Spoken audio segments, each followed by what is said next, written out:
Hello friends, आज Reliance industry और उसके मालिक मुकेश अंबानी को तो आप जानते ही हैं, पर आज हम आपको ऐसे शख्स के बारे में बताएंगे जो कि पैसे के मामले में मुकेश अंबानी को भी पीछे छोड़ गया है।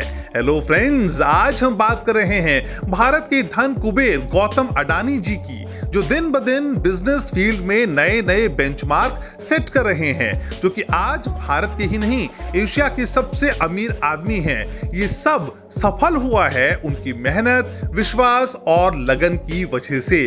आज उनकी नेटवर्थ 11,15,200 करोड़ है। तो चलिए शुरू करते हैं।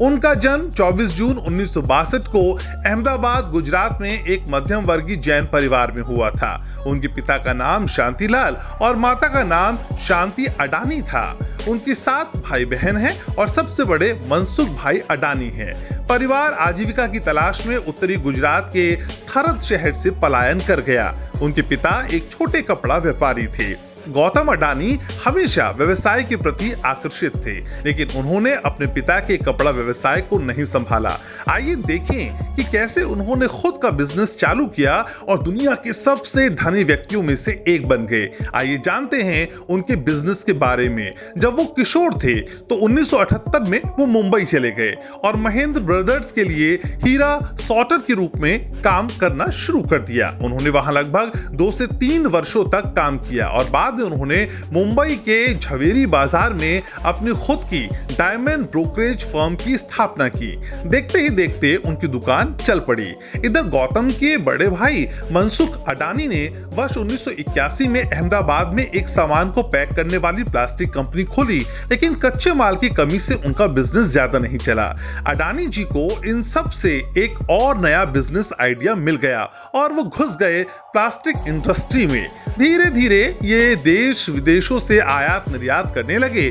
अगर इनके जीवन की कोई ऐसी घटना देखी जाए जिसने इनका पूरा जीवन बदल दिया, तो वो घटना है 1995 की, जब गुजरात सरकार ने मुंद्रा पोर्ट बंदरगाह को प्राइवेट कंपनियों को सौंपने की बात कही। और बस इस अवसर का फायदा गौतम अडानी जी ने उठा लिया और इन्होंने तुरंत इस बंदरगाह को खरीद लिया। ये भारत का सबसे बड़ा पहला निजी बंदरगाह है।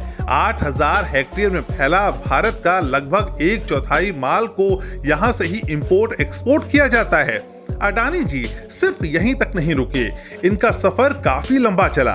अडानी ने बिजली क्षेत्र में भी अपना कारोबार बढ़ाया और 1996 में उन्होंने अडानी पावर के साथ अडानी समूह का विस्तार किया। अडानी पावर के पास 4,620 मेगावाट की क्षमता वाले थर्मल पावर प्लांट हैं और ये भारत का सबसे बड़ा निजी थर्मल पावर उत्पादक है। ये कई सारी स्टेट को बिजली प्रोवाइड करता है। इतने बड़े थर्मल प्लांट को चलाने के लिए इन्हें एक बड़ी मात्रा में कोयले की आवश्यकता होती थी।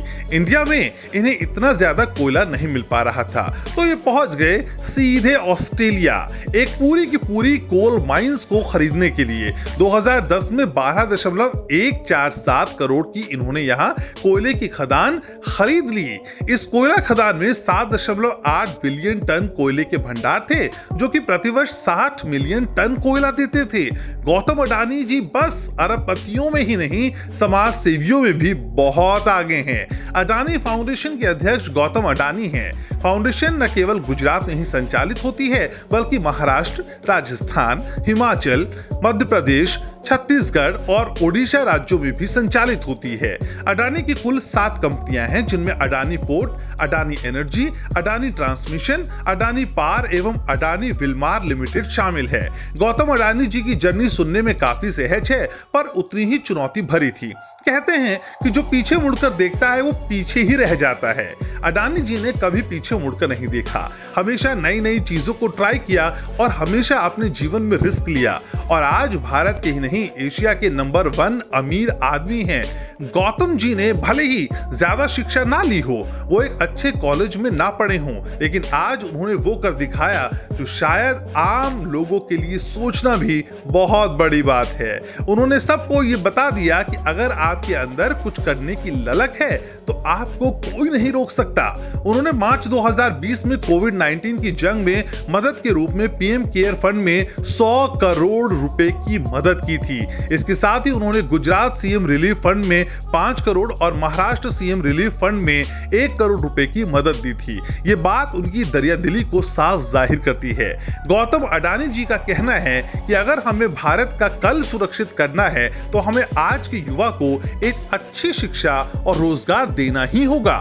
ये बात काफी हद तक सही है क्योंकि आज का युवा ही है भारत के लिए कल की पूंजी। अगर आपको हमारी वीडियो पसंद आई हो तो लाइक, कमेंट, शेयर और सब्सक्राइब जरूर करें।